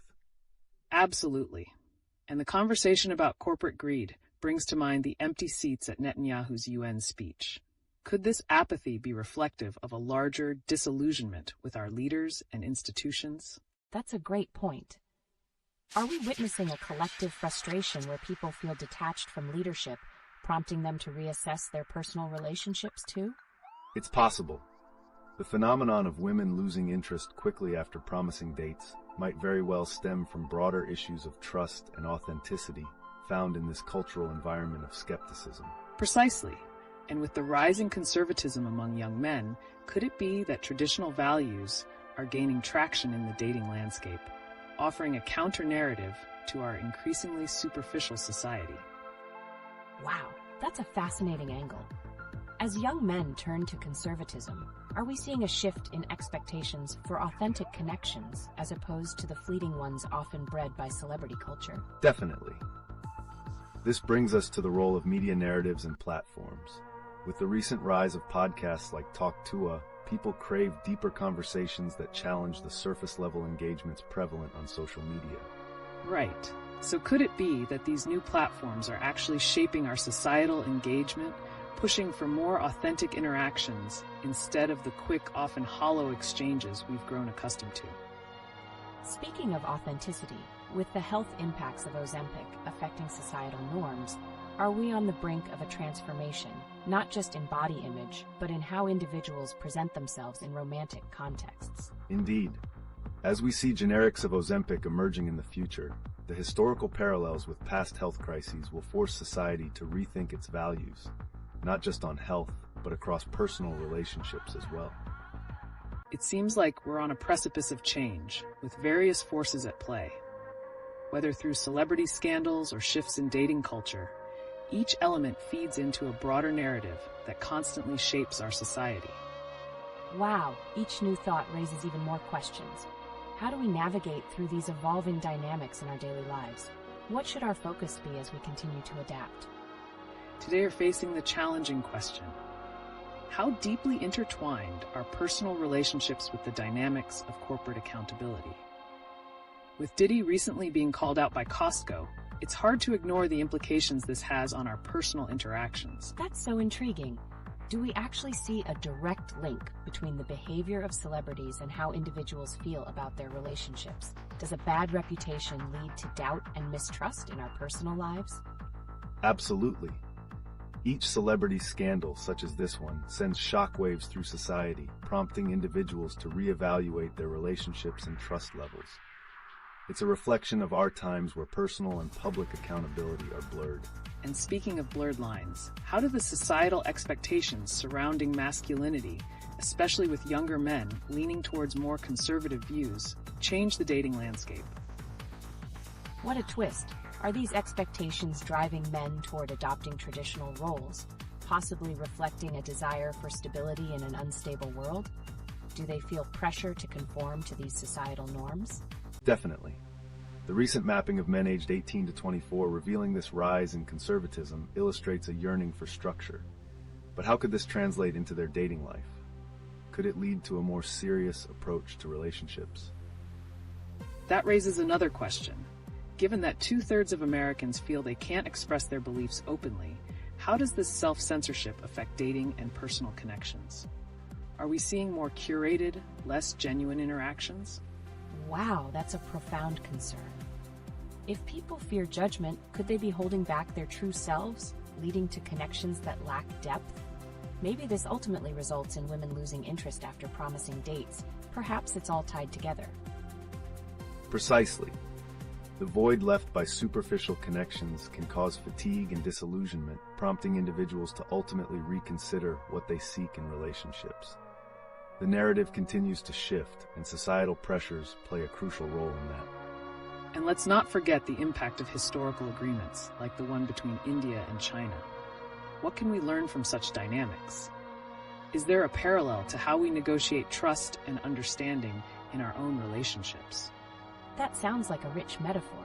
Are our interactions akin to international relations, needing diplomacy and understanding to resolve conflicts? How can we use those lessons to foster stronger, more meaningful connections? Ultimately, those connections act as mirrors to larger societal issues. It's all interwoven. Personal relationships and global diplomacy might just hold the key to greater accountability and responsibility in both realms. Absolutely. As we navigate these interconnected themes, let's keep asking ourselves, how are we shaping our relationships amidst the noise of corporate behavior, societal expectations, and evolving cultural values? As we transition into a fresh perspective, today's dramatic headlines bring fascinating questions to light. How does corporate accountability impact societal interactions? And could these connections shape the dynamics we see in dating and personal relationships? That's a gripping topic. With Costco recently calling out Diddy, are we witnessing a new trend where corporations are now holding celebrities accountable for their actions? How does this accountability trickle down to influence individual behavior in our personal lives? It's intriguing indeed. The ripple effect of corporate accountability can significantly alter public perception. When a corporation like Costco takes a stand against a celebrity, it can prompt individuals to reassess their values and choices in relationships, potentially adding another layer to their decision-making processes. There's also the element of trust at play here. With 2/3 of Americans fearing to express their beliefs, could this climate of caution affect romantic engagements? It might lead people to present curated versions of themselves, ultimately impacting meaningful connections. That's a real concern, and it feels especially amplified with the rise in conservatism among young men. Are they perhaps feeling pressured to adopt traditional dating roles, leading to an environment where authentic communication is stifled? Absolutely. This normative shift can result in superficial relationships where individuals might prioritize societal approval over genuine connectivity. As both men and women grapple with these expectations, we may observe a transformed dating landscape that reflects a reaction to external pressures. And let's not forget how global events, such as the ongoing tension between India and China, or even in response to situations like Hurricane Helene, affect individuals. Do these circumstances stimulate individuals to rethink their personal responsibilities and social interactions, possibly influencing how they engage with others? That's a striking point. Could we also be seeing a connection between the rise of platforms like TalkToa, which emphasizes deeper conversations, and a desire for more substantial connections amid a backdrop of fleeting connections in the celebrity sphere? Precisely. The popularity of such platforms could indicate a collective hunger for more authentic dialogue in a social media landscape filled with superficial exchanges. People are searching for connections that matter, pushing against the tide of cookie-cutter interactions. So could it be that as society grapples with issues of identity and accountability, individuals are subconsciously demanding more from their relationships? As we move forward, what innovative approaches could emerge from this cultural shift? That's a tantalizing question. If we adapt our relationship expectations and communication based on these evolving dynamics, might we see a surge in deeper narratives surrounding dating and personal connections? It's very likely. The junction of corporate accountability, societal shifts, and personal relationships holds immense potential for a radical transformation in how we connect and interact with one another. The future certainly seems ripe for exploration.